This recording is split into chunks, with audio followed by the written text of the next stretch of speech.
Microphones are off.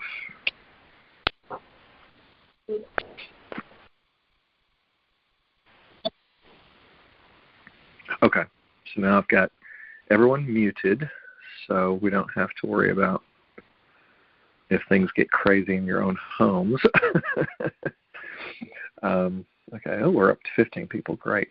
Okay, so welcome, everyone. Since we're officially recording, we'll officially start. Welcome to the first moon call of 2025, and this is a full moon in Cancer. It's a big one. A wolf moon. I feel like we're all going to be howling at the moon. People, places, things, it's all pretty core. And again, a Cancer, Cancer full moon is really all about the emotional body, individually and collectively. It's taking us into the very core of who we are on a feeling level. If we have not been deeply immersed in the emotional body, we're really, up for a potentially challenging path. I mean, at the end of the day, Spirit wants us here and really deeply immersed in this world as an expression, as a divine expression. And that only comes when we're deeply immersed in the emotional body, where our emotional body, the mental body, and spiritual body are all merged, and of course with the divine blueprint. And then everything else comes into physicality.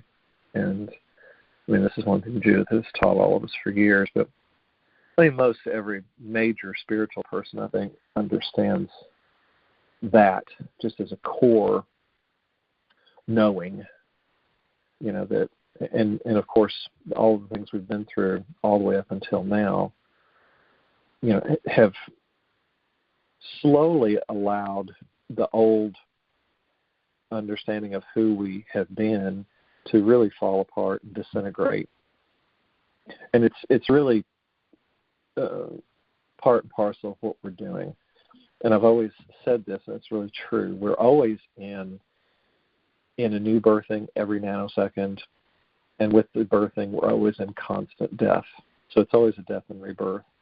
But it's happening instantaneously now. It's like the idea, the concept of time just really doesn't exist much anymore. I don't know about you guys, but I really just don't pay attention to a calendar as much. I don't pay attention to a watch or a clock. I'm just in the moment, and I've allowed so much disintegration within myself personally, but that's also a reflection of what's happening in the external world,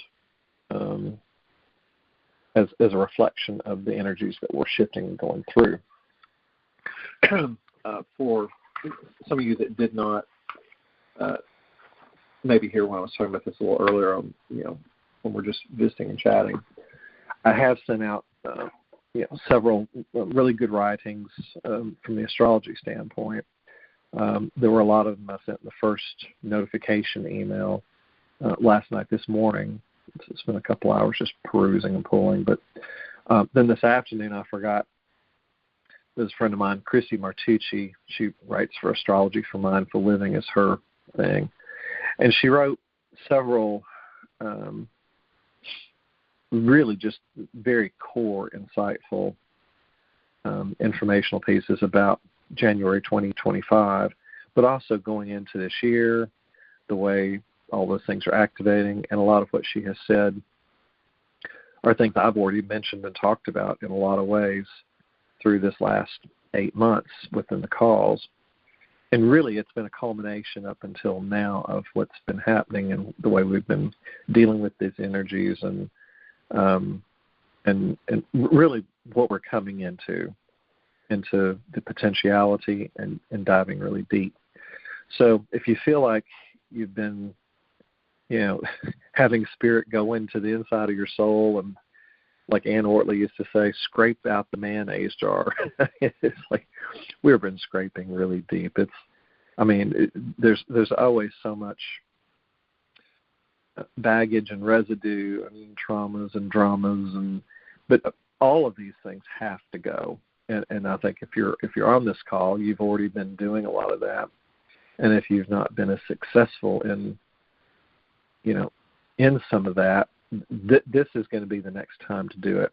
And so, as far as the actual energy, everything is an energy, and we've always talked about that. And it's either lower vibrational, higher vibrational energy. Everything is validated. Everything that happens in our world is there. It doesn't matter. 8 billion plus souls on the planet are expressing themselves. They're each playing out, all of us, in our unique ways.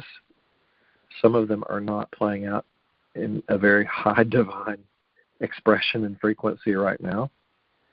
There's all sorts of stuff running around the internet talking about how things happen, why they happen.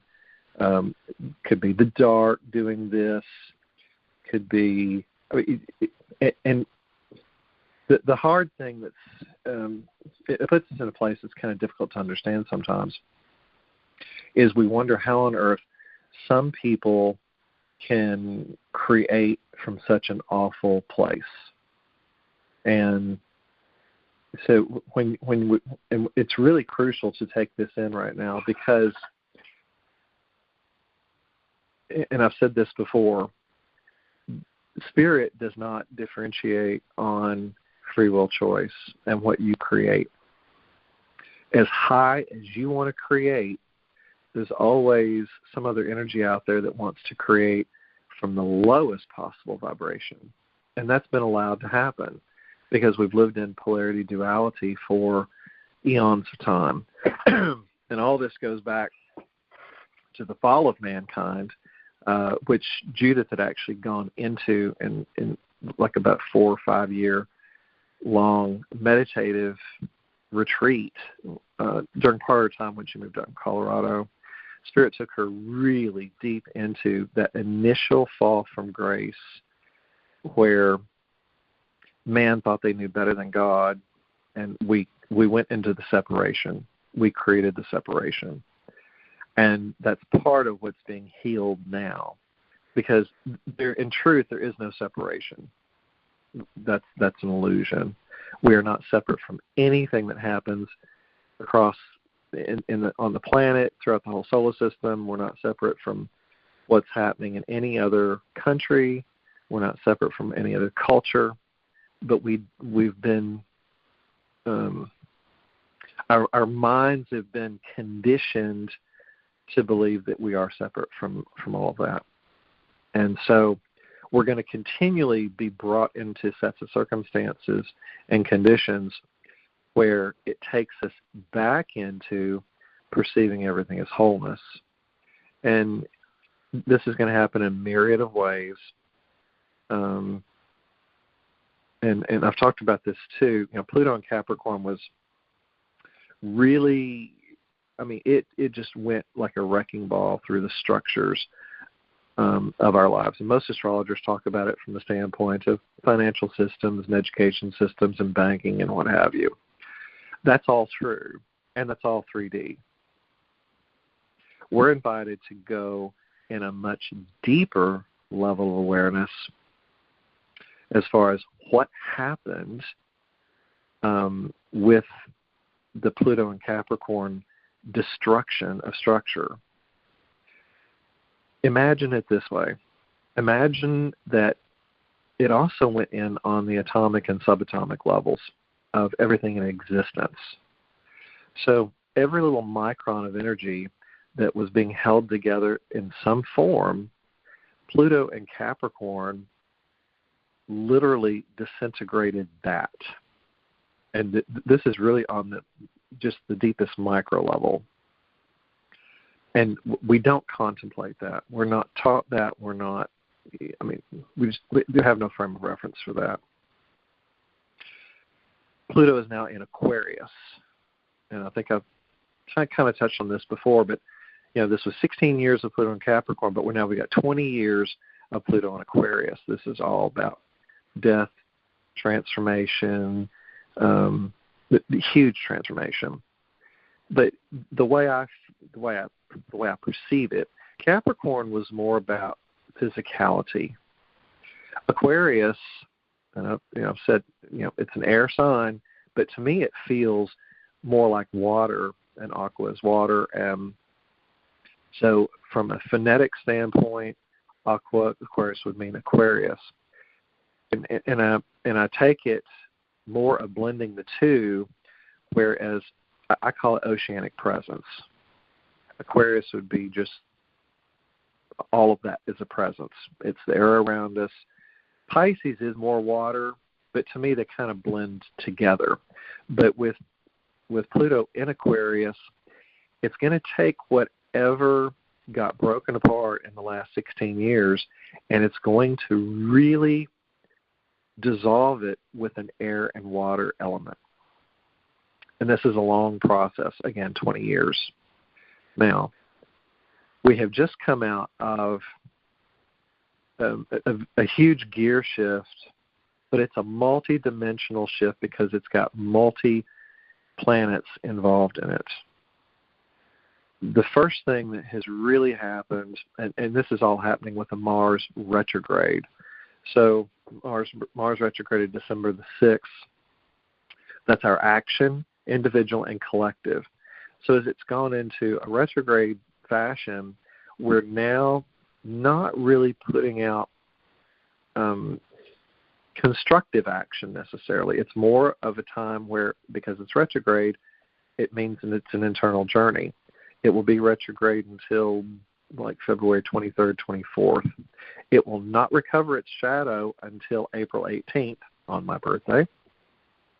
So we're really not going to be in forward actionable movement until mid-April.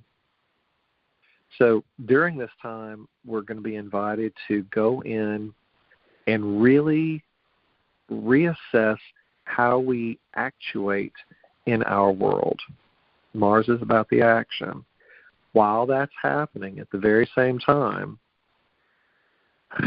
that started first, but we also had that as a Mercury retrograde at the beginning of that. So we had the internal action, I guess, as far as the way we perceive ourselves, communicating on every level. It was multidimensional communication. So imagine that Mercury retrograde was, and this is, of course, end of November, beginning of December, was really taking us into the core of how we communicate with the all that is, with Mother, Father, God, with however you want to perceive that. Cosmic awareness. Let's just say cosmic awareness. Then with Mars retrograde, it says pull back your action, sit and get still. So we've been in this stillness, and at the same time, within this process, we've had Chiron. Chiron is the wounded healer, the wounded aspect of who we are, individually and collectively. We each have our individual wounds. We're still deeply immersed in a multidimensional healing experience. We're not only healing ourselves in this reality, we're healing ourselves across the entire time-space continuum. Every lifetime we've ever lived, we are, whether we're conscious of it or not, we're healing all aspects of our humanity and human existence and human expression as an aspect of God. So, and Chiron moves pretty slow. I mean, it only moves 3 or 4 degrees within a year. And it's been in Aries, which is the I am presence, ever since early 2018. So it's been a long journey, and it won't be finished up until 2028. But right now it is in the 20-degree section of Aries, which is kind of, if you were to look at our existence in Aries, maybe in human years, you'd be looking at middle to later life. So we should be coming into a deeper maturity with regards to our wounded expression and how we perceive ourselves. So you've got that level of something going on. At the same time, we've just now come into, on the 11th, the nodes. I've talked about the nodes a little bit before. These are the moon's nodes. And we always talk about the sun and the moon. Of course, they come in opposition. They play back and forth. The sun lights the moon as a reflection. The moon represents our emotional self and expression. But the nodes are more like the path. They're the path that the moon takes in relationship to the sun and the earth, and they go on a much deeper elliptical journey. Along with those nodes, and of course this is the emotional expression of who we are, the nodes always go backwards, always. They never go forwards. They are always in a retrograde fashion, taking us back through the emotional journey of our human existence. And depending on the signs that they're in is the level of work we're going to be doing at any given moment of time. The nodes stay in a sign for 18 and a half months. They have been in Aries and Libra. They entered July 17th of 2023, and they have stayed there all the way until this last Saturday on the 11th. That has been 18 months of a backwards journey into who we are as emotional expression, working with the moon, but also working with Black Moon Lilith as a function, and each astrologer looks at Lilith in a completely different way. I've been taken deeply into it in the last few months, way deeper even lately because of the journey that we're about to go through, which I'm about to explain and tie it all together. The nodes are so important because they do relate to the emotional expression. Depending on the clarity of your emotional well-being, if you're in a place where you're emotionally all over the map, where if you're not grounded, if you're not very clear in who you are, if you've got a lot of emotional wounding left and a lot of healing to still be done, which we all do in our own forms, of course, then these times can be challenging. At the same time, the nodes are going to bring up those next places where you will be healing. The last 18 months, again, was I am presence. They have been in Aries and Libra. Again, we work in polarity as a general rule on the planet from a soul expression. And it's not a good or bad thing. It just is. And this is one thing, in these calls, I hope, that we're bringing you deeper into. Everything just is. It does not have to be about polarity. We're really giving that up. And that can be very difficult to do, when we've been conditioned in it for so long. And it runs really deep. Really deep in the atomic and subatomic levels, molecular level of who we are. It's in the bones. It's in the blood. It's the genetic inheritance. And to go in and shift that can feel monumental sometimes, but it's what we're doing. So, but these nodes have shifted into Pisces and Virgo. Pisces, when of course, it depends on the astrologers, but as a general rule, Pisces is that vast. It's God. It's God presence. It's the mystical.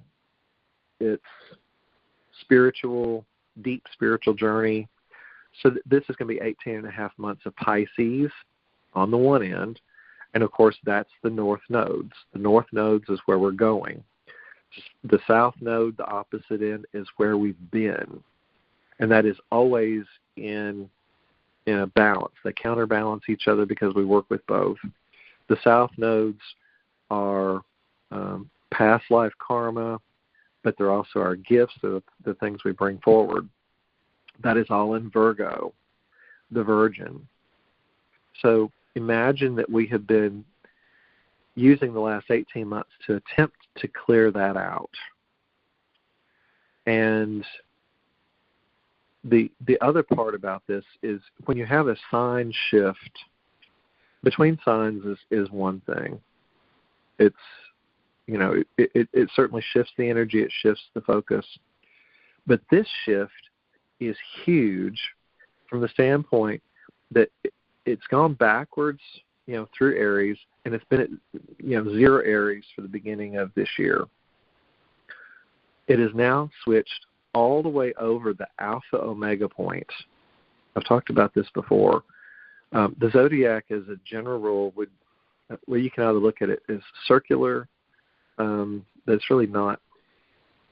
It's hard to explain the way that the universe feels because all it is presence. But imagine that you'd have a snake eating its tail, or the dragon eating its tail, or what have you. It all comes back around. The Alpha Omega point of the zodiac is Pisces moving into Aries. Pisces is the end of an era. It's the end of a reality. It is the highest spiritual presence, or knowing. Aries is that primordial I am presence. 0 Aries it's the beginning of everything. So when we have the nodes go from 0 Aries, the beginning of everything, and literally go back through the Alpha Omega point to 29 Pisces, it's like we're going backwards from a brand new beginning. I mean, just that very initial point of a beginning back into the last ending point. And normally it goes the other way. Everything else expresses itself through forward motion. We also get the backwards motions through retrogrades and everything else, but I don't think there's any other point or any other planet or anything else that goes backwards constantly.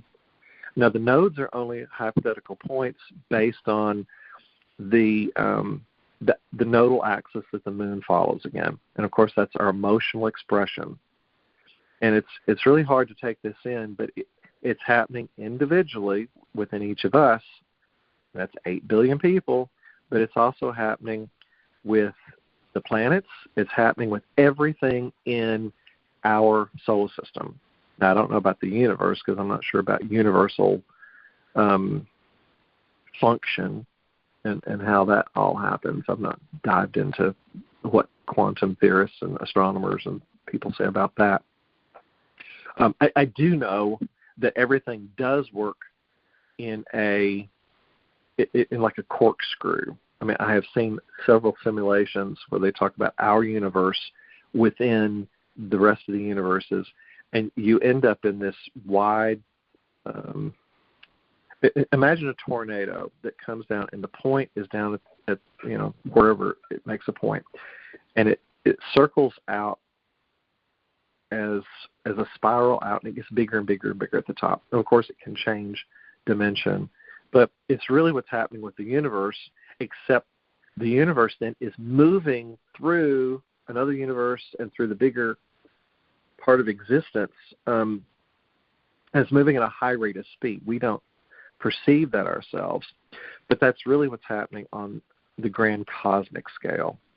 So we're always in movement, while at the same time attending our own physicality here on this planet. And it's a complete paradox to kind of perceive into that. But the point is, we're going through this huge emotional shift, going from the very beginning of life force, but going backwards into the end of a death, which is the end. Pisces is the end of the universe. So what does that look like? All I can tell you is, it happens once in a lifetime. well, not once in a lifetime. I think the nodes go through the whole zodiac every 19 and a half years. But those points can feel like we're beginning complete new cycles of life. This one just happens to be happening at the same time that Neptune has been at the end of Pisces, and it's going to be going into Aries this year, and it's going to go back into Pisces and come back into Aries in 2026. Same thing with Saturn. They'll do it at a little bit different time periods, but they're still pretty much neck and neck. And they're working, again, each of them. Neptune is the dream, but it's also, on the other side, it's our delusions, how we delude ourselves. It's false matrix manifestations. It's so vast what's been created as far as Neptune, because Neptune is the imagination. So imagine if you as an individual, or we as groups of individuals, have been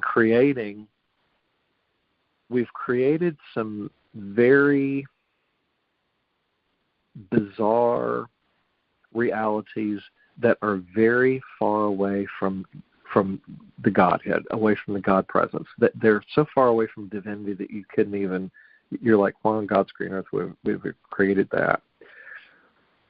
Those things are the parts that are breaking down now. This is LA on fire. Now, we could go into all sorts of, it's playing out all over the internet, television, mainstream. You've seen it. It's like, well, who started this? Who's this? They have to go through the whole thing. At the end of the day, it doesn't really matter who started it. It really doesn't. The point is, there's a huge energetic burn-off. And fire is one of the, I guess it's the most purifying energies that we go through and we can experience here in human expression. Fire burns off all the dross. It takes everything back to a core where, especially on land, if it gets burned, it really seeds everything from it for a new beginning. There's going to be all sorts of new beginnings on that soil of Los Angeles, the angels. So it's very symbolic. It's happening there. Just to kind of skirt on a little bit of it, there's a lot of people that have been living in highlight in Los Angeles. They're with the angels. I've been to Los Angeles many times over the years. And I've said this again, as high as the high expression could be in Los Angeles, people have lived that. At the same time, free will choice. Los Angeles, like so many other places on the planet, has very low vibrational expression that has been playing out for a very, very, very, very long time. It's not necessarily for everybody to know the depth of the darkness that has played out. What I suggest to you, though, no matter how it's happened, there's nothing that happens on the planet that we have not agreed to on a collective soul level, ever. Even all of the hurricane flooding in Asheville, North Carolina. How do you have hurricane flooding in Asheville? Isn't it absurd? And I won't even go into the vast ways that this could happen. Go on, search on the internet and go do digging and searching. That's for every person to go find on their own. I do think there's going to be huge amounts of disclosure coming up this year, some of which is going to take people just into realities that they're going to be like, oh my God, I can't believe that can happen. Again, here's the deal. If it can be thought of and imagined by anyone, there's free will choice to imagine it. And just as high as you can imagine reality, people have imagined dark creations just as well. And the all that is has allowed that creation to happen. I will say many people who write and channel and do whatever, they talk about that the mighty Elohim, builders of form on this planet, and the entire company of heaven have allowed humanity to go through darker expressions only up to a certain point. When they've created the nuclear options of energetic fission and fusion and using those for destruction of mankind, I do think that there have been, let us say, you can call it angelic forces, you can call it what have you, but there has been a divine protection placed on this planet because we were not supposed to play that dark. We just weren't. That wasn't not part of our soul contract. Again, though, free will choice. Some humans went so deep and dark, and again, I could go into a whole, dissertation on where does the dark come from. We can go into the Alpha Draconian world. We can go into, the dark satanic ritual, all of it. That's not our focus. The point is all of those things are being cleared out, and fire is one of the higher purifications. Anything that's happening at 0 Aries is fire. It's a fire sign. 0 degrees, 29 degrees, or anaretic degree is 29.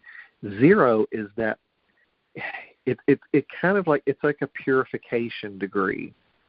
And I think it's no mistake that we're going through a high purification now. There's a reason why dark energy is being burned off in Los Angeles. Don't even try to let your mind come up and understand it. Don't ever try to understand anything anymore with your mind. You have to go in your heart and ask yourself, what purpose is it serving? And as a general rule, there are going to be things that happen over the next, especially the year and a half. But while the nodes are in Pisces, Virgo, there will be things that happen that you will not necessarily see a reason for in your initial observation. There are going to be so many things that are divinely allowed to play through based on group soul contracts. Again, if we're here, every single thing happening in every nanosecond has already been pre-approved by our souls individually and or collectively. Now, you're going to find a lot of souls that choose to go through a physical death in the next 18 months. Every time one of our souls go through physical death, we serve a purpose for the awakening of those that are left. There's nothing that's ever lost. There's nothing that's ever that's ever wrong. There is no wrong. Part of it is the way that we choose to close out our karma. In many past lives, we've had some people have just been really shitty in past lives. Let's face it. If you go back and you look through all and this has been centuries, just millennia of warring. The whole idea of war, war didn't exist in the divine human creation. That's something we created. We're closing that down. And I don't know what it's going to look like, going forward, this new administration. I have no earthly idea what that's going to look like.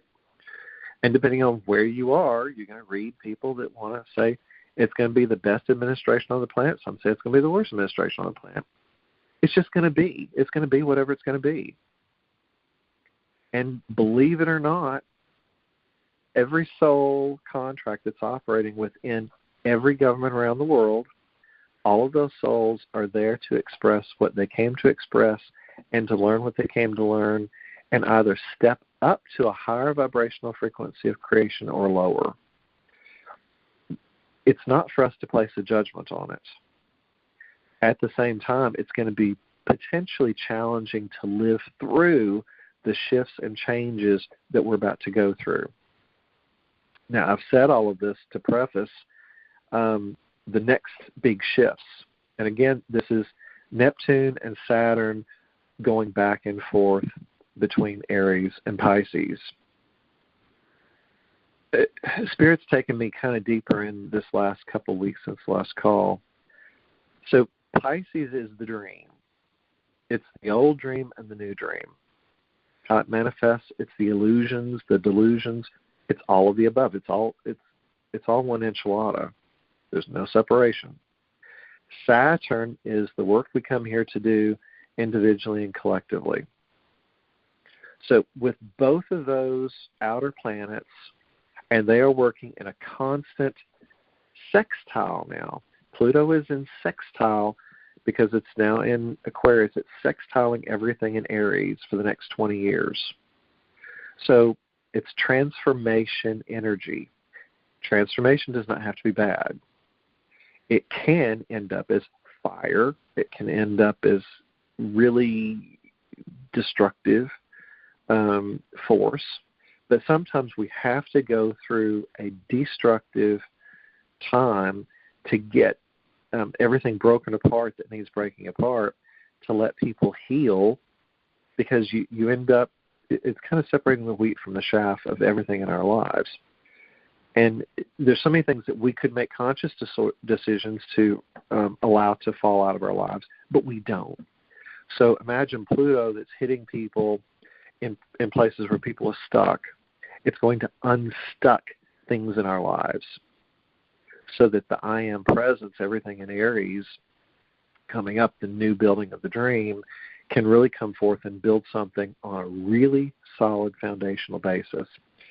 At the same time, you've got Chiron in Aries this whole time, all the way through 2028.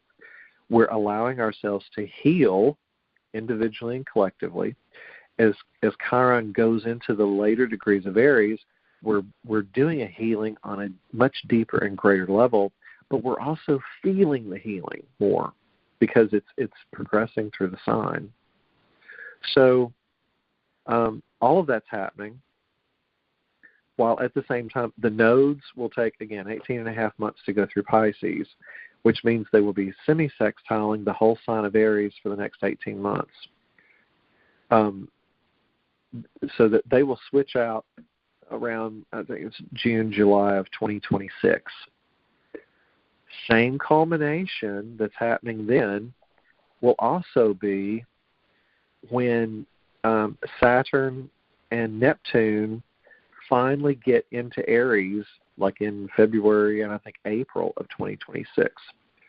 All of those items happening at the same time really lead us to a year and a half of a time period. Again, Chiron's in there, not to be left out. Okay, so the nodes are again it's the nodal axis of the moon, and it's the path of the trajectory. Along with those paths, we also have Black Moon Lilith. Most astrologers look at it as a mean, averaged out point because Lilith does this dance. I've searched online for this. I never could find a path of Lilith. So what did I do? I pulled every Lilith point every day for a whole year, and I plotted it out on a spreadsheet. And lo and behold, what I ended up with was a path. And it looked like a slithering snake. Imagine that you had a snake on the ground, and it's undulating back and forth. That's what Lilith does when it moves along through the cosmos. Now, depending on, everybody knows, well, I guess most people know the myth of Lilith. The whole, Lilith was the first wife of Adam, and then Eve comes along and it makes a mess. But Lilith is that part of us that wants to express. I perceive Lilith to be a primordial awareness. A lot of people want to make Lilith out to be the bad girl, but it's really not the case. Lilith is the wild aspect of the divine feminine that came here to express itself in pure form. And it has had every negative connotation projected onto it, and that's part of what is being dismantled. But Lilith has been slithering. I don't want to say slithering because it's not really I'm going to say undulating, because it's kind of like if you were to take your arm and just kind of wave it back and forth. Judith used to do this in classes. She used to teach this stuff with Emily Conrad in Continuum out at Esalen and all these different places for years. But there's an undulation that happens, and this is the divine feminine, and it's in every single human being. It's either shut down or not. But Lilith has been going in between. It usually goes between two signs within a year. This last year, it started in Leo, and then it was going into Virgo and Libra. It goes back and forth, back and forth, back and forth. And it's a wide path. They call it erratic. In truth, it's not erratic, because I tracked it, and there's actually it's not a regular movement, but it is it's a free form pattern. And really the divine feminine is a free form. It's not something that's static. It's not a structure. It's not fixed.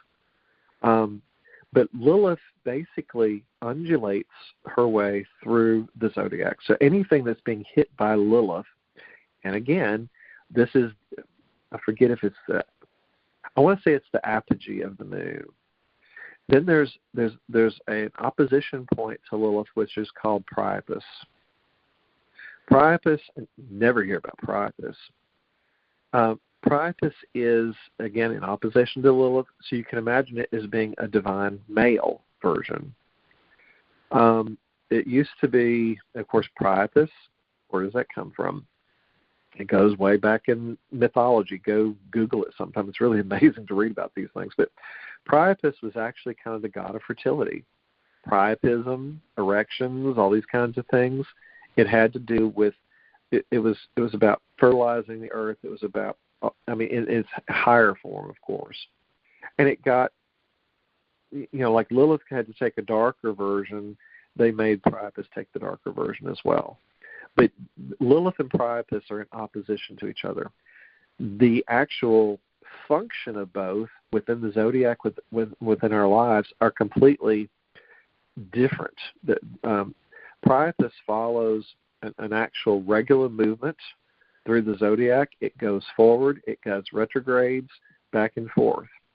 Lilith has regular small retrogrades by creating the path. And it goes back and forth, back and forth, back and forth.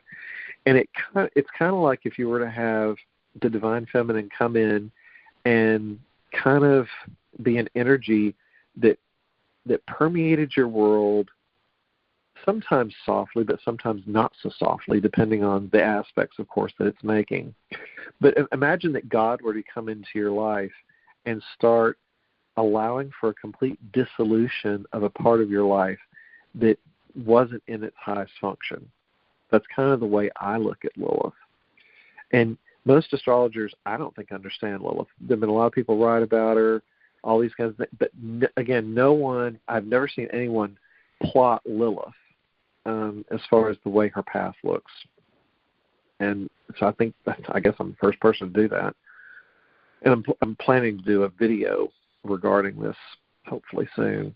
And again, all of these things are tied to the moon's natural cycles and orbit in relationship to the sun and the earth.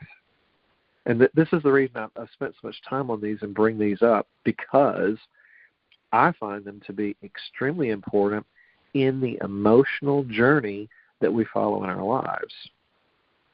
And so, and here's the other part of the next year. In 2025, Lilith is basically going to be going between Libra and into Scorpio more. It's going to be mostly in Scorpio, and then also coming over into Sagittarius. So she's going to be covering 3 signs back and forth with these wide. I mean, imagine a tail on a dragon going back and forth, back and forth. That's kind of the path that Lilith takes, the movement. And it's not really a path, but it's like a core area that gets all involved with these huge vacillating movements. So that's a large part of the zodiac that gets hit. Now, I've not gone into really, I guess, see what all is aspected with those, but it's going to change a lot because Scorpio, well, okay, Libra is the we, whereas Aries is the I am presence, Libra is the we. So Lilith has been going through that. Now, she's been in Virgo and Libra this last year. Virgo is the virgin aspect of who we are. It's how do we see ourselves in virgin creation? How do we see ourselves as a pristine awareness? Libra is all about the other, but the other is not just other people. It's also us as an aspect of Mother, Father, God. So if Lilith is going back through those and now adding in Scorpio is that dark, challenging place that can sting us. It doesn't have to be, but it's the place where you've got death, taxes, potential destruction, undoing, sexual taboos. I mean, it's all of that. It's all of that stuff. It's secrets. So this is all of this year in 2025. As Lilith goes into that, I really feel like 2025 is going to be the year of nothing can stay hidden. I think if it's meant to be unearthed, Lilith is going to go in and absolutely grab it and pull it out. So if you've got lots of secrets in your lives, get ready to just make yourself a tell-all book. Just tell everybody what's going on because it's going to come out no matter what. God bless all the politicians that are up there and people that are lying and cheating and manipulating, all the ones that have dark agendas. I think it all comes out this year. It can't not. It's like so many people are ready to hear about the distortions, but I say ready to hear. We're never ready to hear the vast depth of the distortions. I mean, it's so dark. The distorted realities, the false timelines, the false matrix, those are all the things falling apart. And I think I touched on this maybe in the last call, but imagine that life is a matrix. And depending on where you're at in the matrix allows you to see the vastness of the function of how everything's interconnected. And that's kind of what we're going into as an immediate awareness in this year. Well, this year and into 2026. We have to go face the underbelly of our individual expression as well as the collective expression before we can create the new in a good, pristine timeline, but also on a footprint. It's like we can't build something new on crap. We can't build our highest potentiality on something that's built on a lie, or on an energy that comes from a creation of a dark subset. For instance, one thing with me, many of you know I used to run a nightclub in New Orleans for years. The last time these nodes came around, and take this back in your own life, was in 2005. It was right before Hurricane Katrina. The nodes were in this place back then. And what happened back then? It started ripping apart the core of who we were, especially in New Orleans. And again, Pisces, water. I mean, it literally created another just huge destruction of the city. No one ever dreamed that New Orleans would flood 80% of the city, and no one dreamed we'd come back. I mean, I was floored. First time I came back to New Orleans, I was like, there's no freaking way. And yet it got rebuilt. I don't know how. Los Angeles, I don't have a clue how on earth that's going to be rebuilt, because the property values had already been so, the inflation function of California was already about 20 times some places of that of the rest of the United States. So the economic function is going to be very different for Los Angeles. I don't think there's enough, quote, money to rebuild what was there. So what gets rebuilt will be very different in its form, but also the function. And if you look at what did get burned out, it's not just the physicality. It's also the energy behind it. So, this is what I was going to say with the nightclub. For me, that was the beginning of my awakening process, where I would have to make a choice. It was a choice point, which came up for me in 2010, where I had to remove myself from that creation. When I was taken deeper into it, basically Spirit asks us to look at our lives and ask, what's the energy field you're creating? And again, you don't place a value on it of good or bad. Nothing's good or bad. Everything's equal.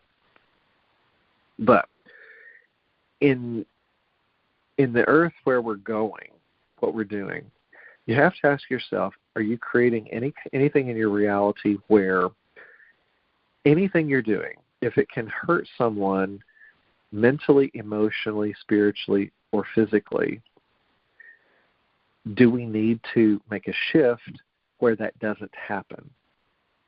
And if you really start looking at through life in that lens, and I think every human being is going to have to do that, not just human beings though, groups of people, countries, nations, manufacturing companies, if your product is hurting anyone mentally, physically, emotionally, or spiritually, you're about to have come to Jesus session.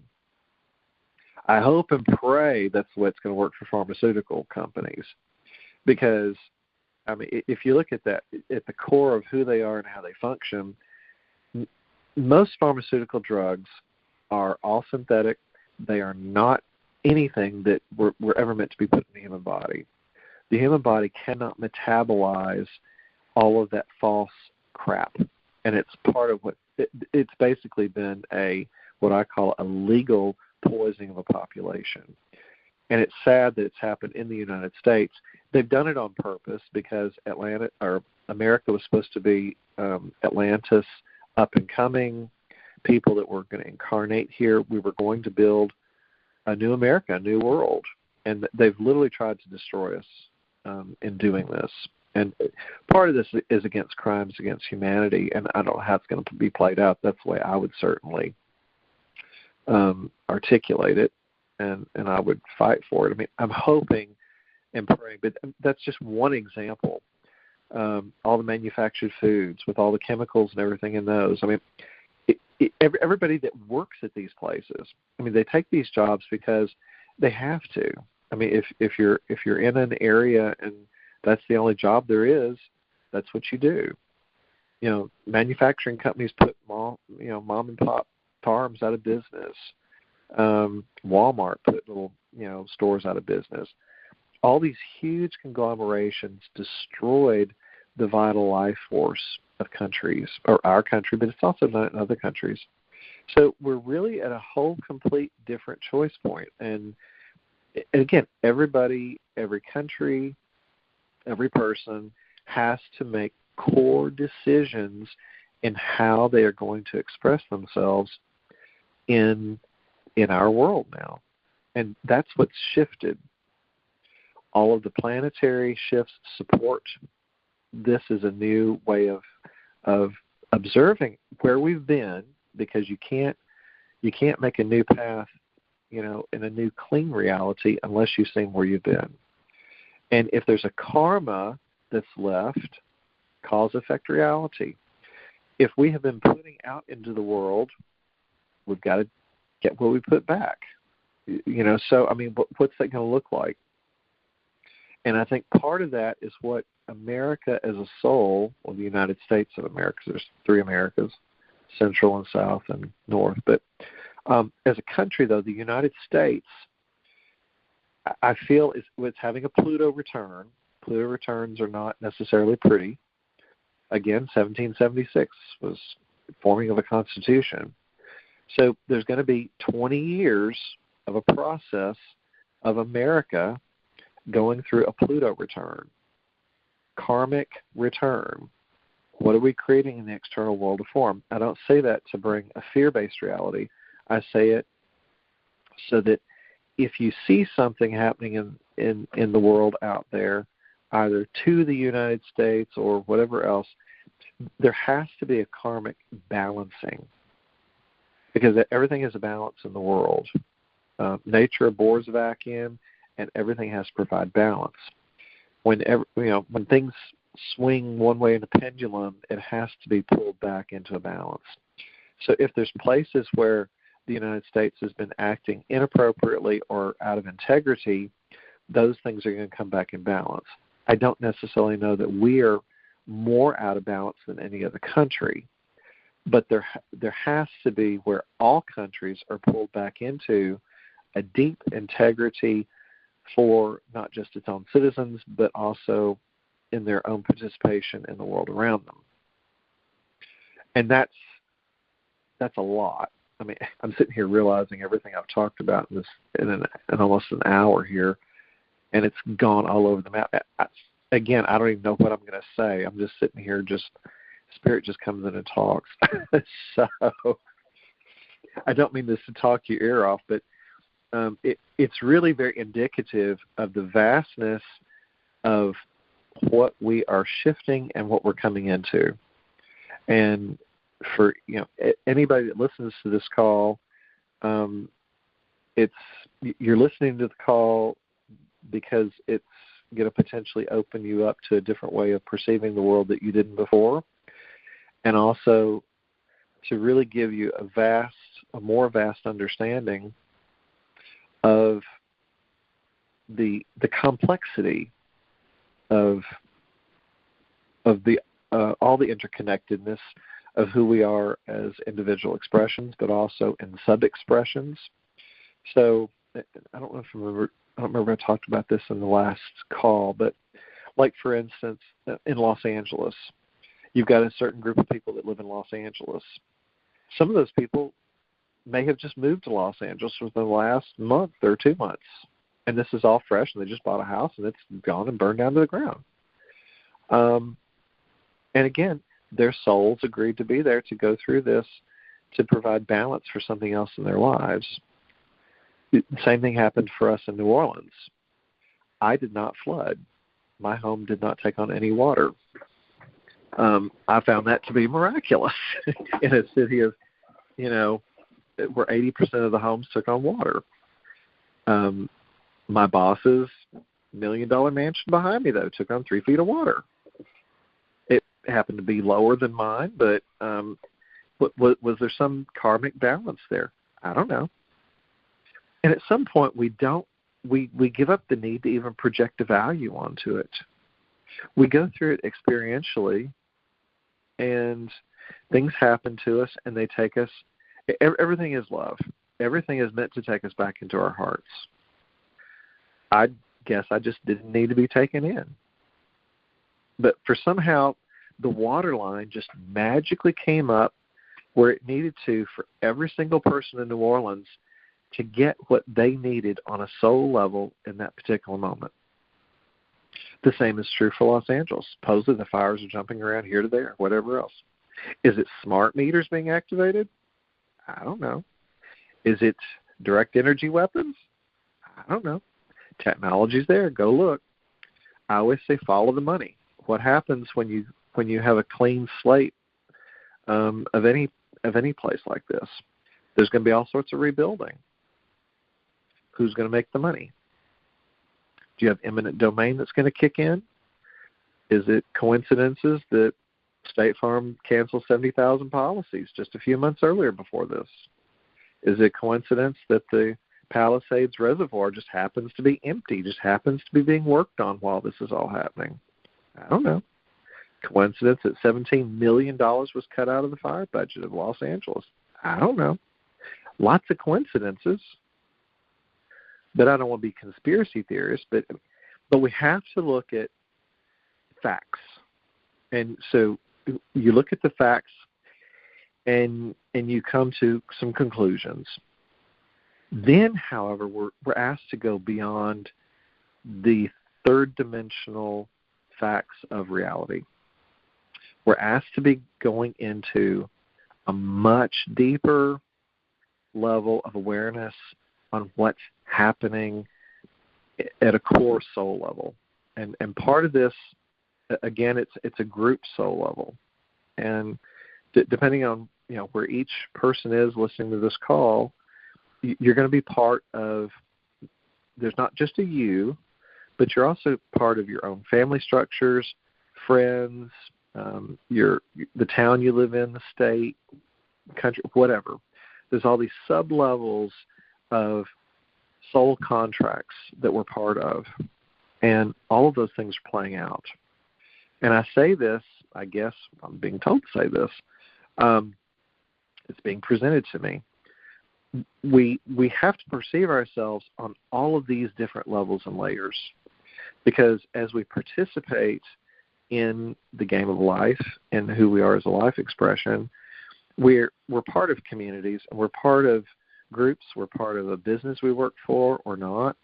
No matter what it is that we're part of, we're being asked to step up to the highest potentiality of expression, whatever that looks like for you.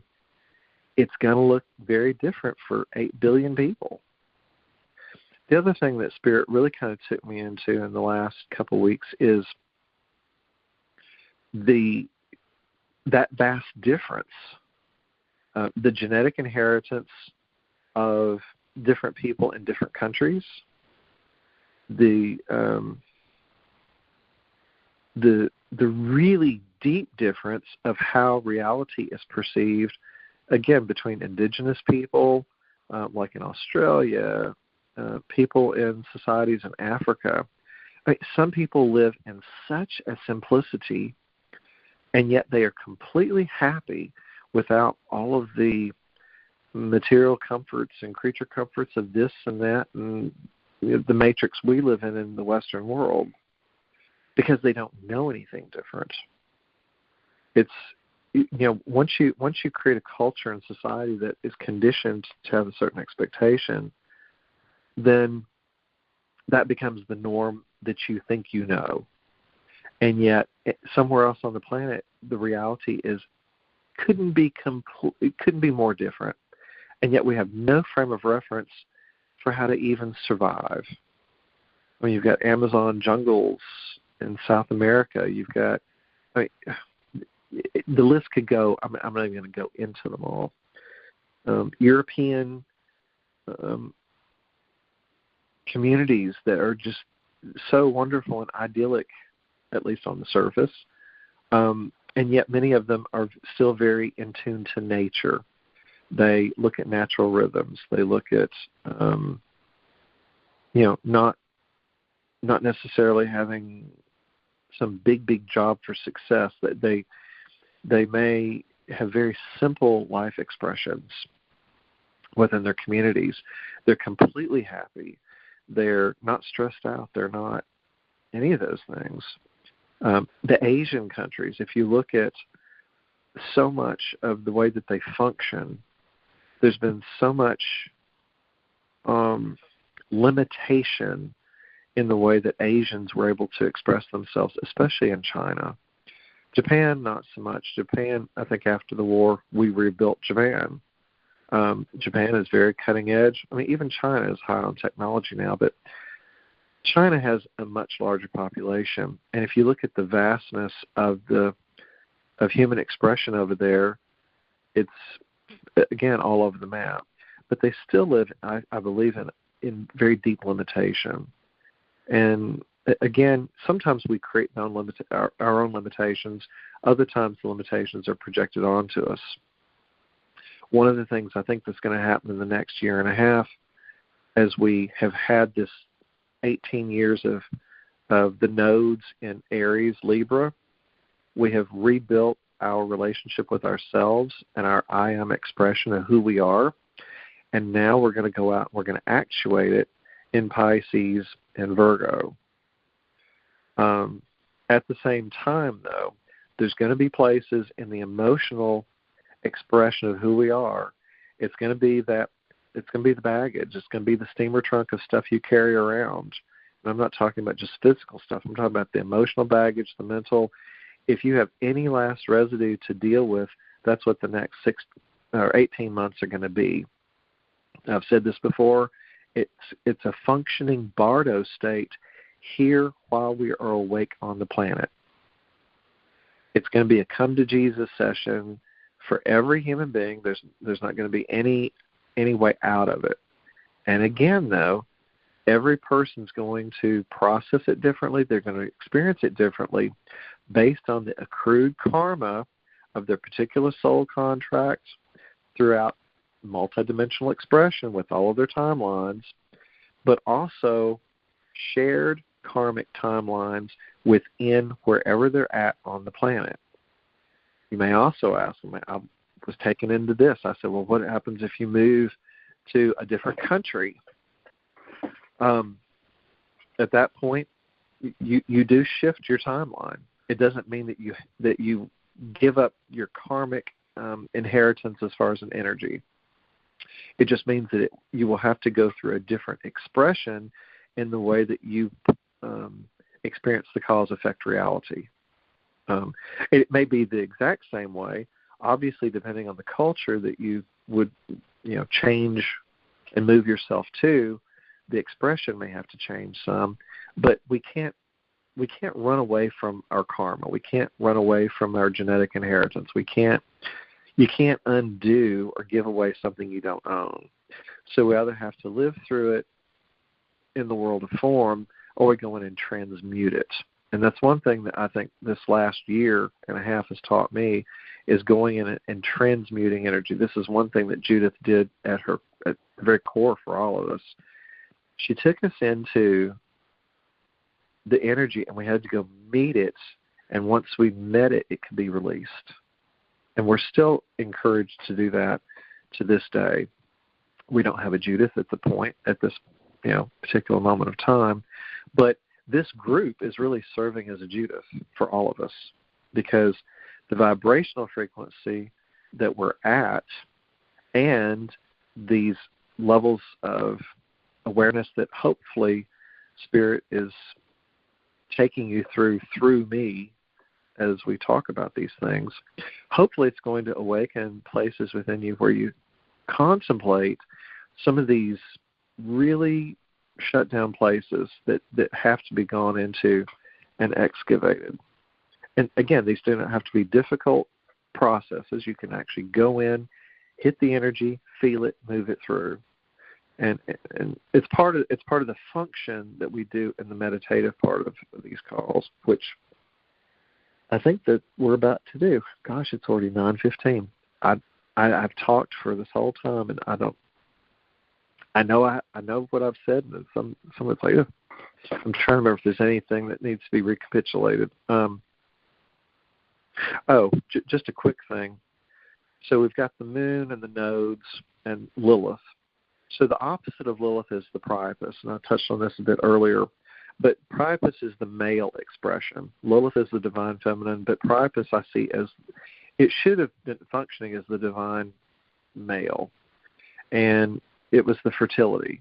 It was the fertility aspect of the divine.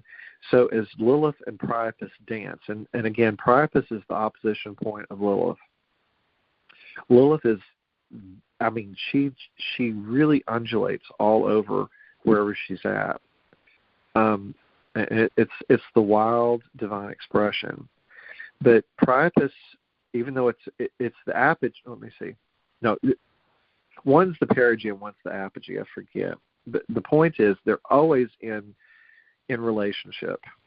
And on a dark function, Priapus is the male that's just, seeding every female he can find. I mean, it's misuse of the phallus.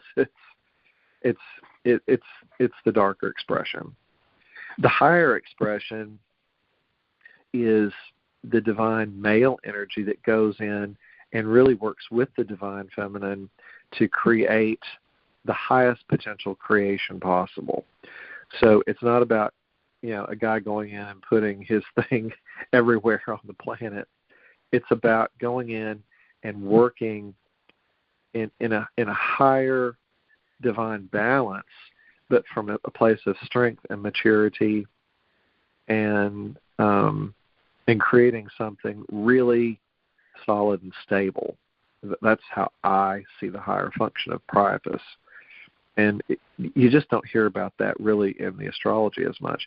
And I think it was more demonized over the years, especially through mythology, but also because there has been a darker expression from many males on the planet because of the genetic inheritance. And again, people can't just make a blanket statement and say, oh, all males are bad, or, you've got toxic male masculine. Yes, it's all part of it. But at some point, we're going to be asked to give up labeling. It doesn't really serve anything. And actually, I'll say this to go along with this.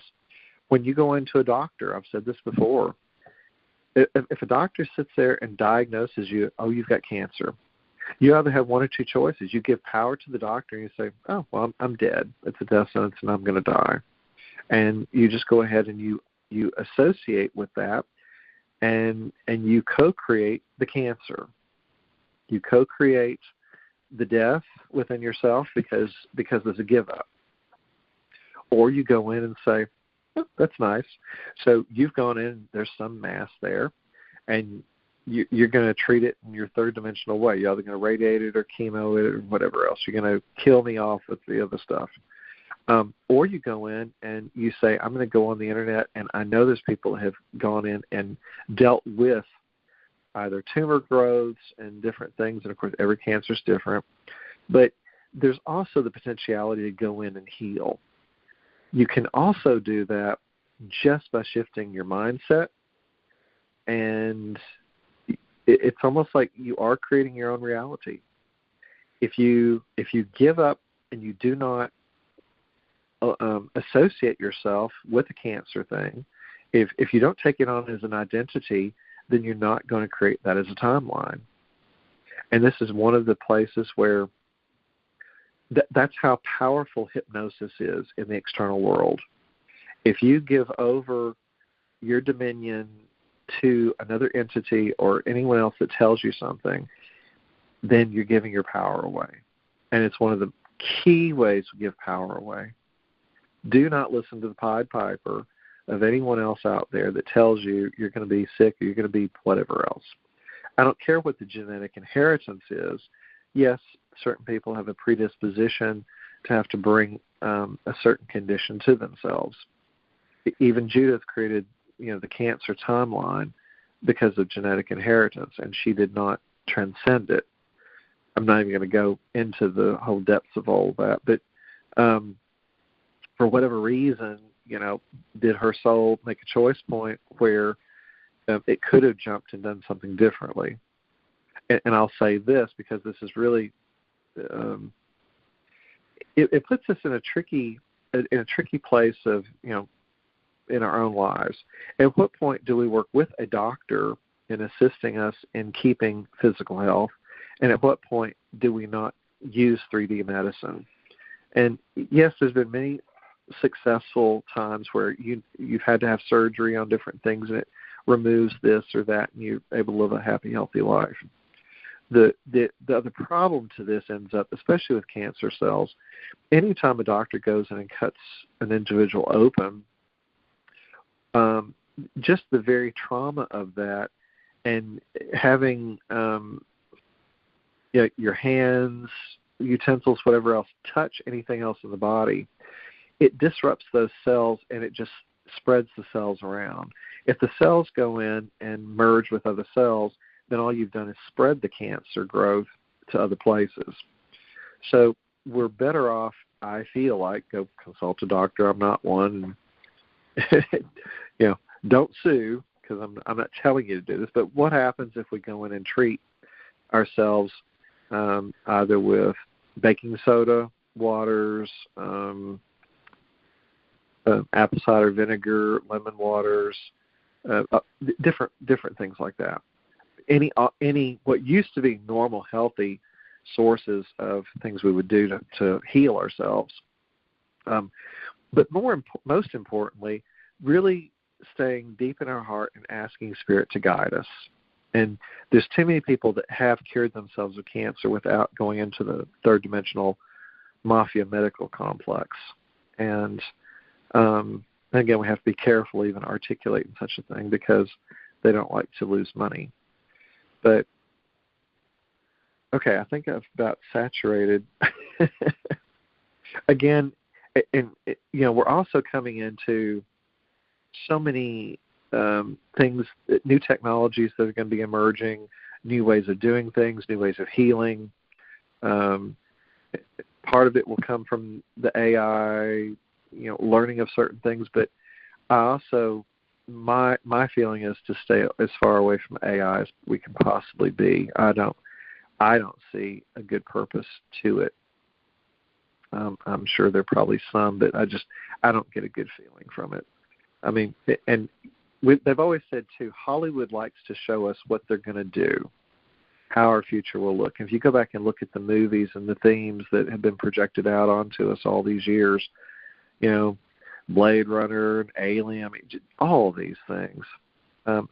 Most of it, again, is, coming from someone else's mind as a it's fantasy. At the same time, when they seed something like that in people's minds, they're attempting to seed future outcome. So what would happen if people just stopped going to movies? Now, a lot of people are going to go into knee-jerk reactions, saying, I'm so entertained by movies.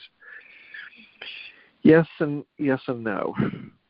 What happens if we only put in pristine awareness in our minds, either music, no matter what we see, what we do? I mean, I really feel like we're being put to the test in the next year and a half. And it is absolutely up to every single person to decide every nanosecond what you're going to do. And that's what we're invited to do and be with all of these energies. So on that note, I think that's a good place to actually go into some meditation and really reset ourselves and open up for these new energies and do some good healing and work. So I know a couple of people may get off, for this part because they don't sit in silence with meditation very well. But whoever's been on the call so far, thank you, and I hope everybody stays because I really do think, from the feedback I've gotten from all of you, I think we really do shift so much of our potentiality when we go into these meditative states. And it really is a place where we take our power back. Power comes from just being. And we don't really, I think, understand that so many times. Again, please do read through Chrissy Martucci's information. I sent that out. I sent that email just right before maybe an hour or two before this telecall. But I mean, really powerful stuff there, and then what the other people put too. Oh, also, I put links to 3 videos from Pam Gregory. I've talked about Pam before. If you haven't listened to her, she is amazing. And then also with Kathy Beale. Kathy's usually pretty grounded with what she writes about stuff as well. And I thought since this is such a potent time of energy, and each woman really articulated things well, I wanted to give you the opportunity to listen to those things because, I mean, again, whatever you're putting in your own conscious awareness and thought is powerful. And Pam, I think, can really take you into some places where you can go in for deep reflection and it invites you to go into things to, just different ways to perceive reality, which I hope I've also done in this call. I was in there on the computer most of the time, so I'm coming back in here to the sofa to be comfortable, to take everybody into this. But I think these lunations are becoming more and more powerful for us all. I think that spirits, just as a presence, I think is coming in so deeply into our cores. And all of that, of course, is, the solar activity with the sun, all of that's being released as plasma. And that plasma is coming toward us. That plasma comes into our atmosphere. It's changing us from the outside in, but we're also changing from the inside out, because we're coming to meet whatever energy's out there. And it's always an inside job. So whatever you shift for yourself, you shift for humanity, you shift for everything. So, yeah. Okay, so if you haven't already done so, just get still and just let yourself fall really deeply into your core. I know that was a lot of nonstop talking. I don't think I even took a break. I know what I said.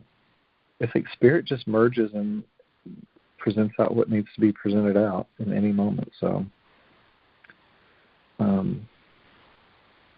yeah. So I know everything is coded for any specific moment, and of course all the specific moments are changing every nanosecond. It's going to be interesting because videos people used to make like 5 years ago, it's like they're, at the time they were meaningful, and now it's like you go back and hear some of them and you're like, oh, that makes no sense.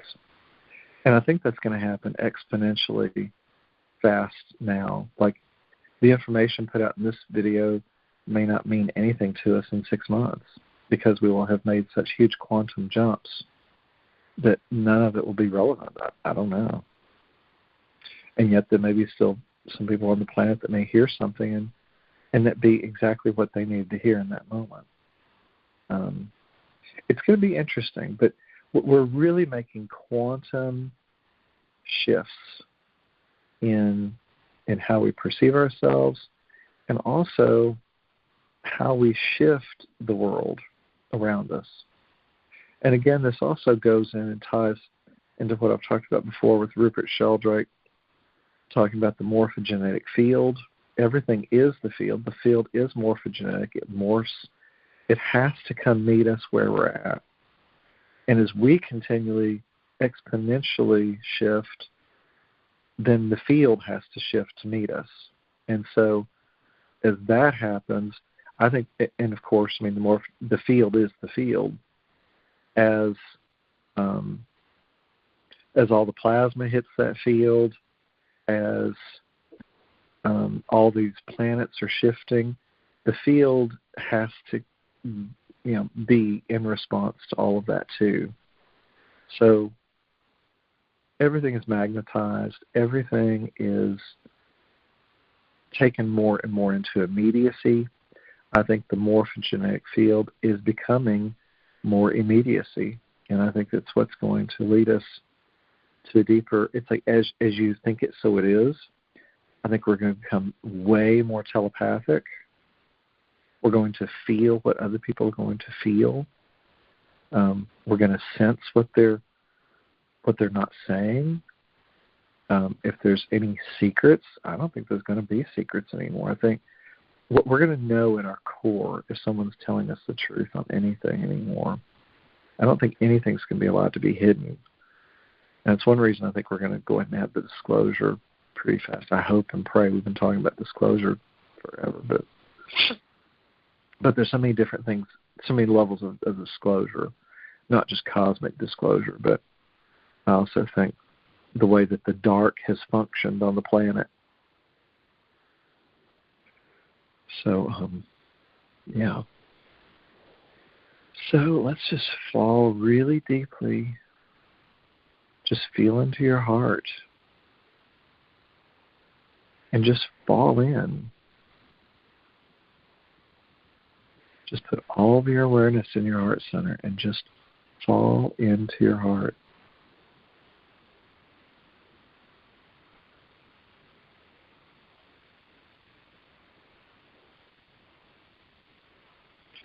Just allow that expansion to just go infinite.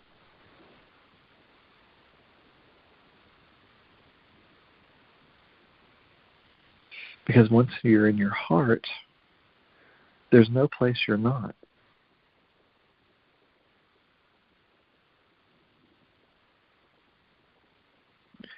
You'll have a high awareness of the core of who you are, but you'll also have awareness of every micron of your body.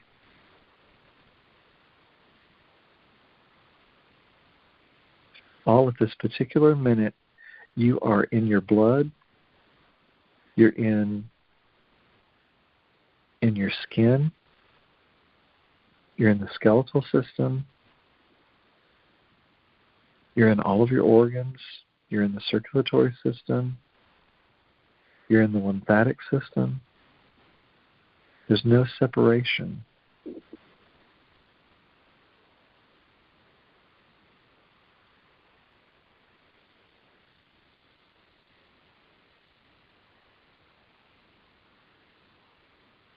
Your own capacity to perceive this is only limited by you. This is not something I'm doing to you. All I'm doing is holding space for your soul to reclaim itself.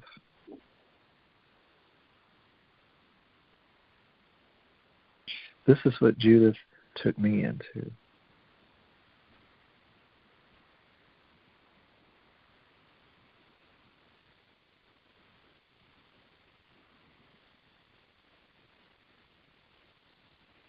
Any and all healing that you perceive in any of these calls is you meeting you. There is no me.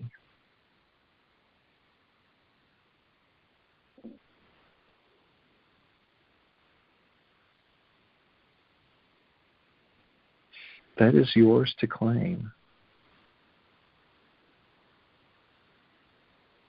And the wonderful thing is you can sit in this every minute of your day if you wish. Take a few minutes from your work or from family or friends and just go get still.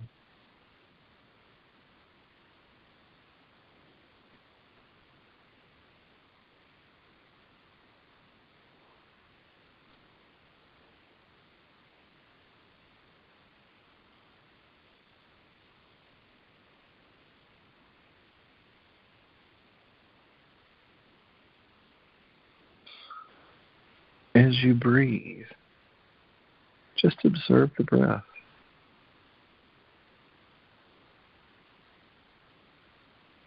Feel your chest expand and contract. And just observe the particles, the ether, going in and out. It's not just going in and out of your nose and your mouth and your throat. Feel your skin breathing.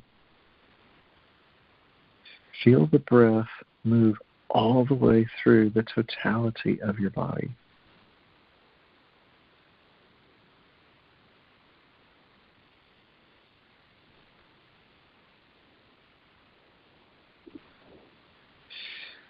Feel how nourishing it is to receive that cosmic breath in every nanoparticle of your existence.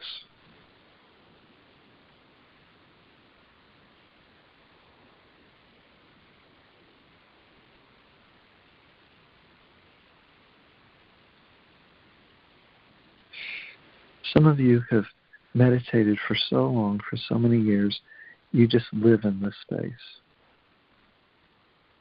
And you may feel like this is just a bonus to go and sit in silence with the group. Some of you may not get a lot of meditation time, and as a phenomena, you feel really light. You feel so refreshed. You feel like you're finally seen. You feel like you're met. And you are. But the truth is, you're never, ever not met. Whether you're on this call or any other presence of any other person. The only thing that's shifting is your perception of reality.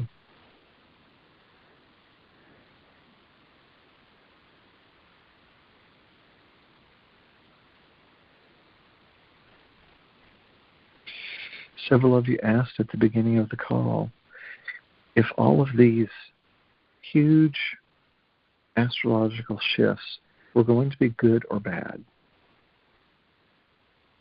And I answered, it depends on your perspective.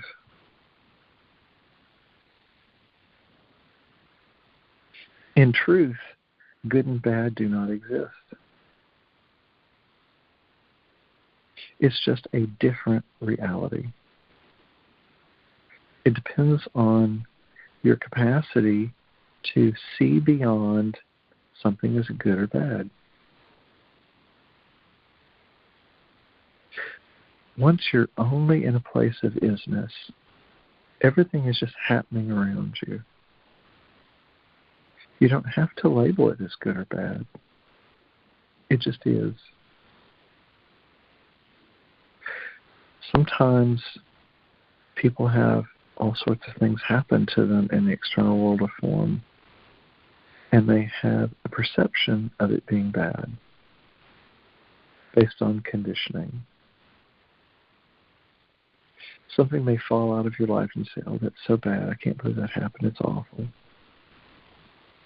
But if you go in on a deep level and you feel into what went away, and you ask yourself the truth, you'll probably find that you probably shouldn't have had that in your life at that particular point anyway.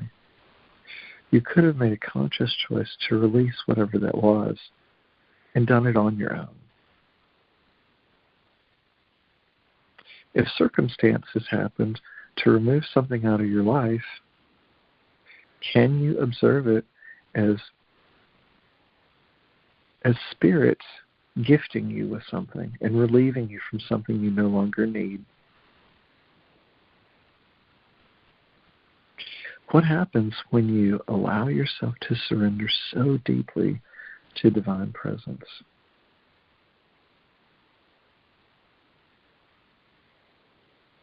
Where you never question anything ever again. Everything happens on divine timing.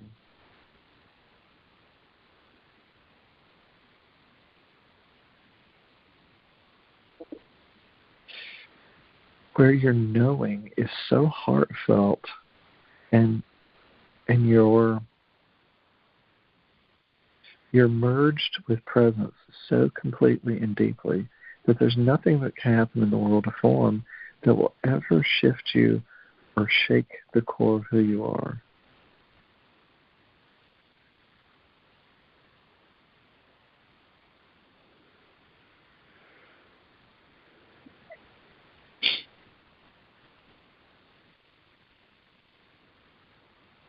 This is part of the journey of Chiron through Aries, is your healing. You're healing back to your core expression as divine presence. It's another part of the function of Neptune and Saturn coming back and forth through the Alpha Omega point. They go back and forth. They're going to come into Aries. One of them in February, one of them a little later. I forget when. But they come in pretty close together. Then they both go back into Pisces to go finish and collect and close down whatever there is in your old life that needs to be closed with regards to the way you dream your world, what you think is important in your world, how you spiritually engage your world and the imagined world. But then they come back into Aries for the final time and assist us all in rebuilding our lives starting in 2026 next year. Some people may say, oh, that's going to be so long. And some people may say, oh, it'll just be a couple days. Because you'll blink, and it will be a couple of days.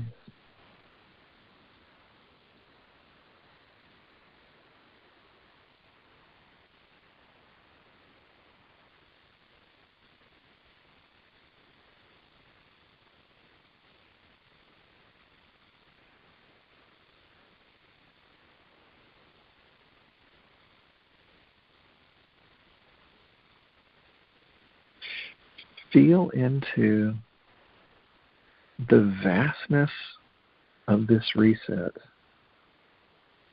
This is a major life reset.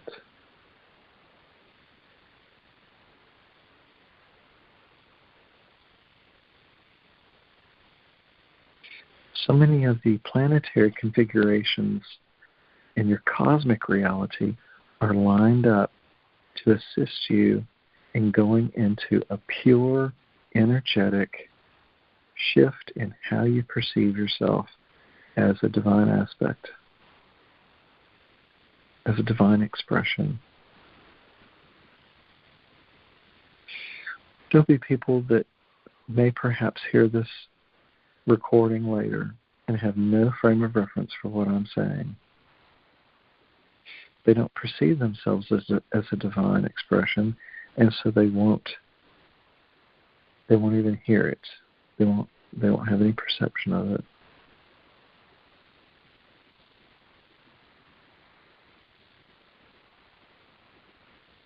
There'll be others that may hear this and say, what took you so long?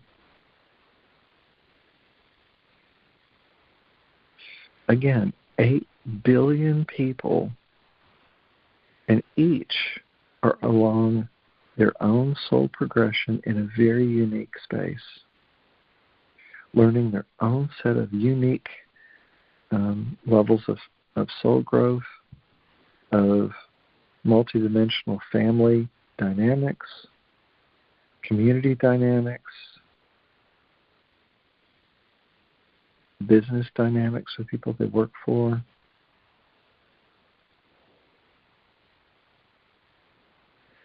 This is the Creator that allows for the totality of human free will expression. There's some souls that are so seemingly and completely lost. They perceive nothing else but lostness. To be found is the last thing on the planet they can imagine.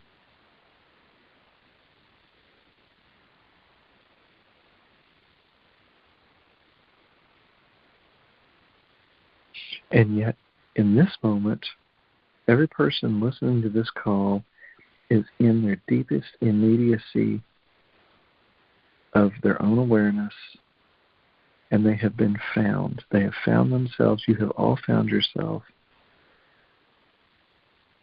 beyond what any other person could find for you.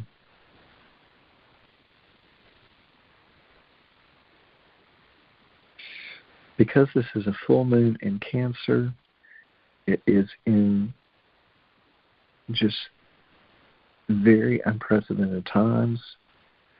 It may take you very deeply into your emotional wounding, core emotional problems, things you wish to give up, things you wish to turn to mute.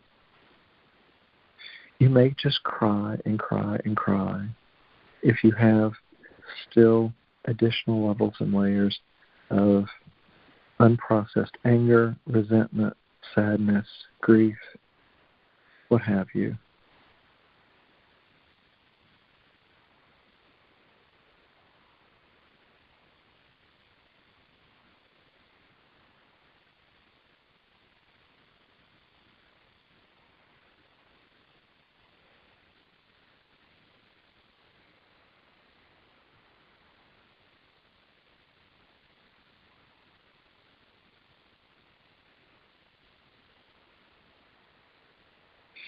As you're deeply immersed in this presence, can you feel the high spin oscillation of the cellular structure within your body?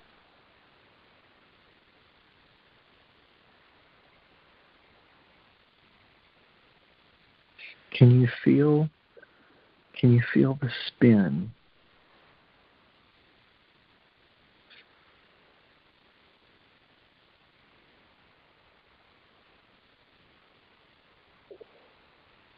There's such an excitation that is happening as a current function in shifting your DNA and bringing you into one of the deepest healings that you've ever had in this lifetime.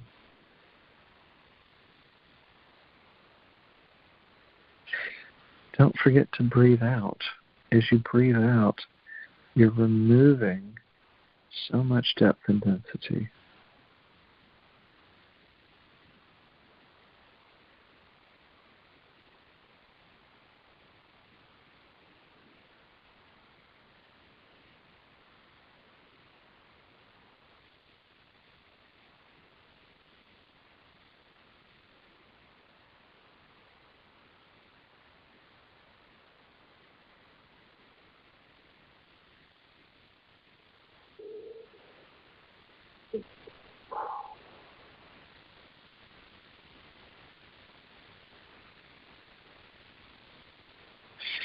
Let this also be a chance for you, a divine timing to allow your perception to go all the way out in the cosmos, to go through and do any additional soul retrieval.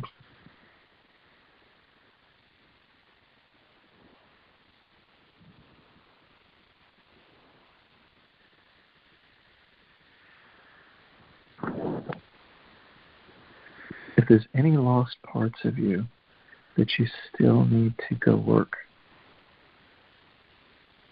to deep dive into, and to bring into wholeness, let those be brought forth now. On this moon, this so powerful full moon, the first one of this particular time period, as the nodal moon, the moon's nodal shifts go into Pisces at that 29th analytic degree,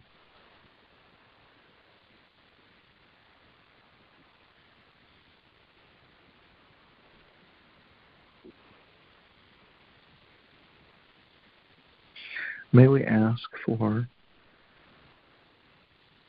the deepest divine potential healing of every man, woman, and child, every soul, every being that's operating and existing on the planet Earth. According, of course, to each individual's soul contract. Because we never, ever want to impose our will onto someone else's soul contract. While at the same time, we invite all of those souls through our multidimensional telepathy, we put it out into the sphere, out into the field, and hold presence for that to happen.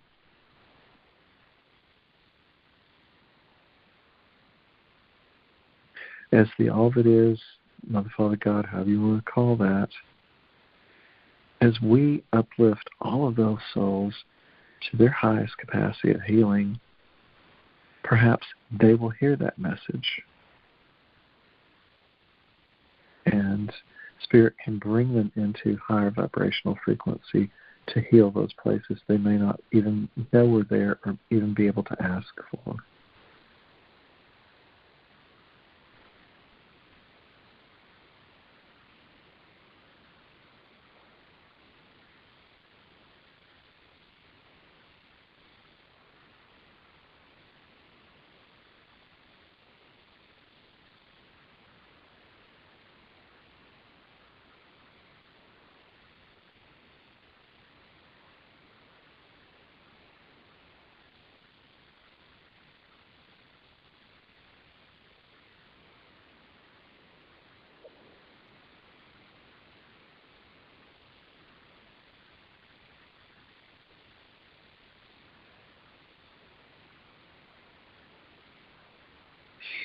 Take in this vast awareness. This is who you are.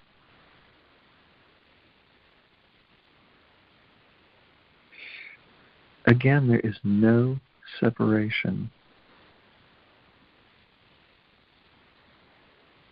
While you are in this vast awareness of presence, this is also the place where all of the darkest manifestations and miscreations also take place.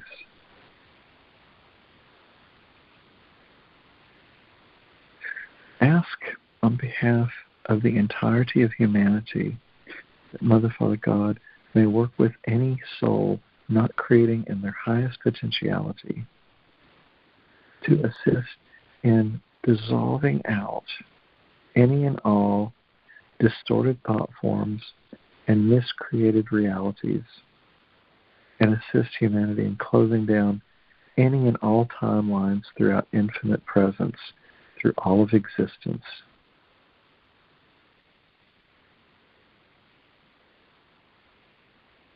What if we are that powerful? Most humans wouldn't even consider articulating such a request of the divine I Am.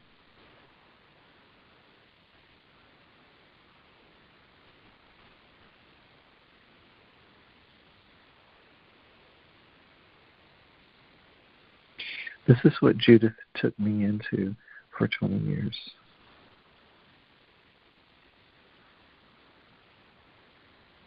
You too have the potentiality to articulate anything that's been articulated in these last 2 hours of such an amazing and powerful telecall.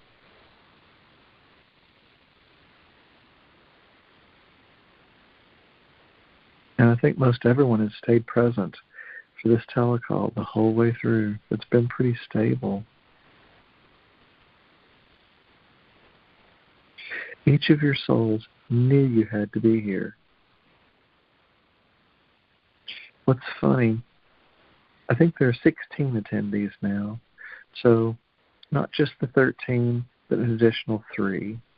So you have 13 as the Christ, and also 3 as the Divine Holy Trinity.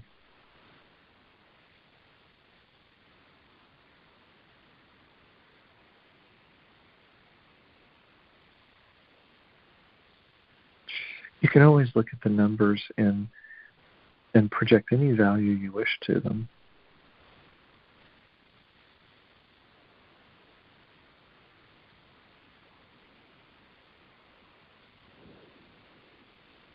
Perhaps the numbers of attendance for this call will continue to go up in this year as all of you step higher and deeper into your own power.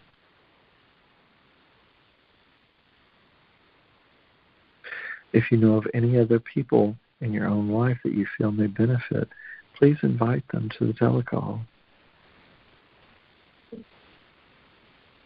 I can't imagine that anyone could feel hurt by attending a telecall like this.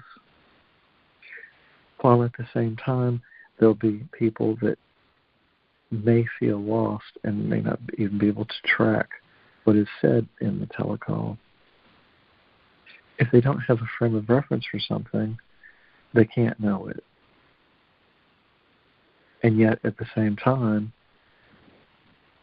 all humans on the planet are going to be asked to step up and really live out and actuate their world in the highest expression, which is like a telecall.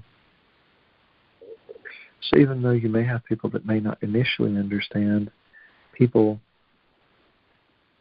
that are open-hearted will be able to still feel into and be healed to whatever point their soul contracts will allow, and be shifted by what they hear.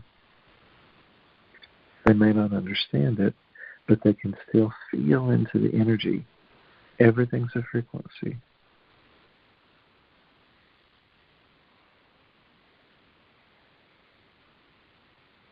The particular frequency of this call is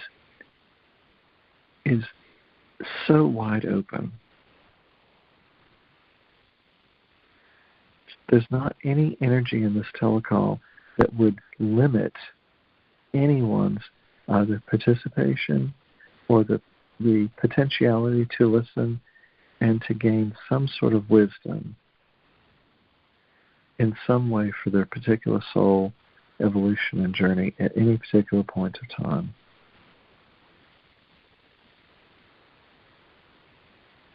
As with anything else, anything that has been articulated in this telecall is open to be put in the trash.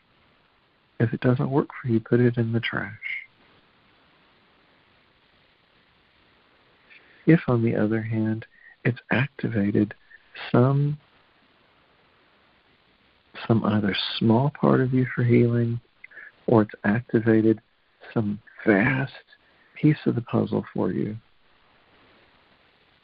then it's all been in perfect and divine timing. But isn't that the way that everything really operates? We always get exactly what we need in any given moment of time.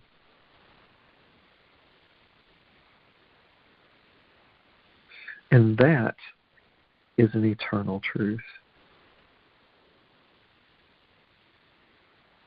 And we've mentioned that before. Some things are eternal truth if it can be said or articulated at any point along the soul trajectory. Some things are momentary truth that are true for that moment and hold a space, but they're invited to be released as you no longer need them. The same thing with any author you may be reading in your life.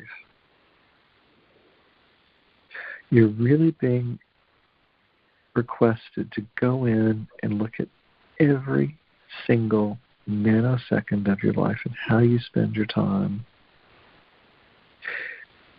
and release out anything that does not benefit you to your highest potentiality.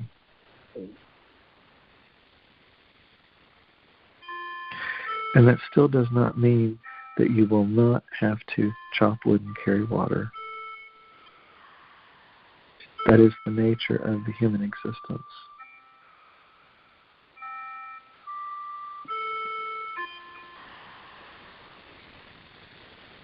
As we have the chime for 10 p.m., marking a 2-hour teleconference call.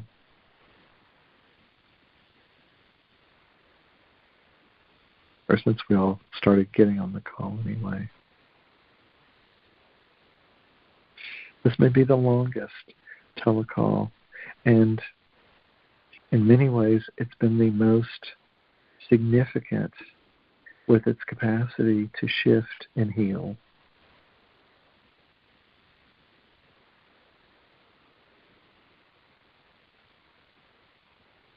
Sometimes when you're in a moment, the moment can feel elongated in physical time, in 3D, and yet can feel like an eternal moment in which no time has passed? Doesn't it feel like you've been on this call and no time has passed, and yet you've had so much eternal moment within this particular moment of time?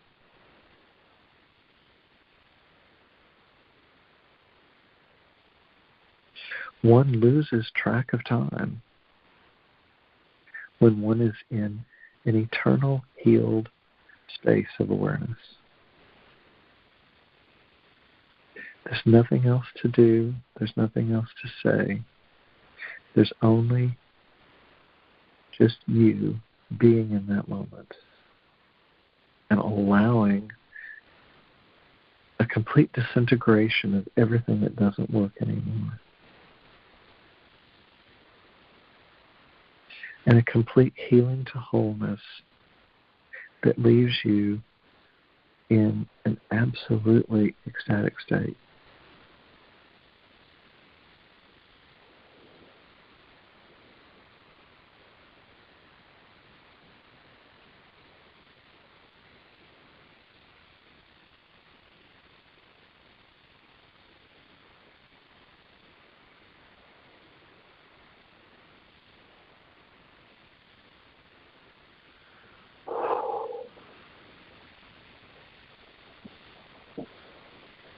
This is one of the highest vibratory rates that you've ever all come to as a group,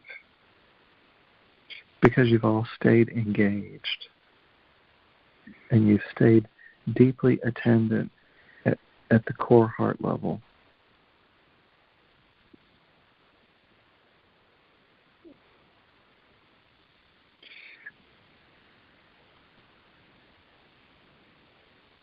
And just a complete wish for eternal love and infinite blessings to every single soul that has assisted in the creation of this telecall.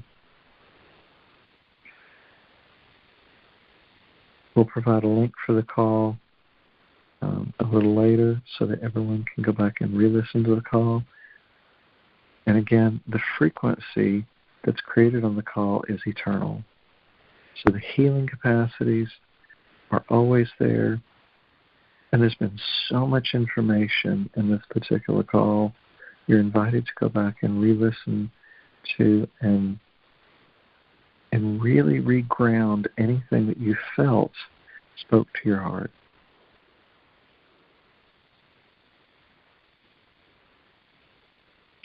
But you all have been participative in creating the high vibration and the healing frequency that may be needed for someone else in this call. Isn't it wonderful to own that? Just your presence assisted in creating a higher vibratory healing frequency for anyone that listens to the call. This is the way the new earth will be built. And from this point forward, it will go and happen exponentially fast in your perception of time.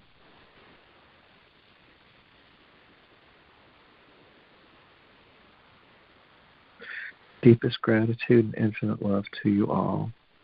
You're invited to stay in this deep meditative and healing space as long as you wish. For as long as you can hold the frequency, the longer you can stay here, you are retraining the vibratory rate of your cellular structure.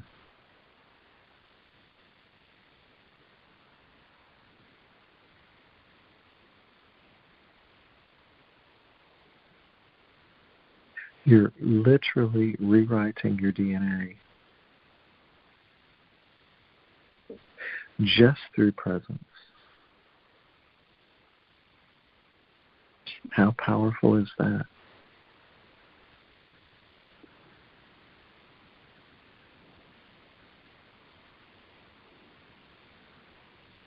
Deepest love and gratitude.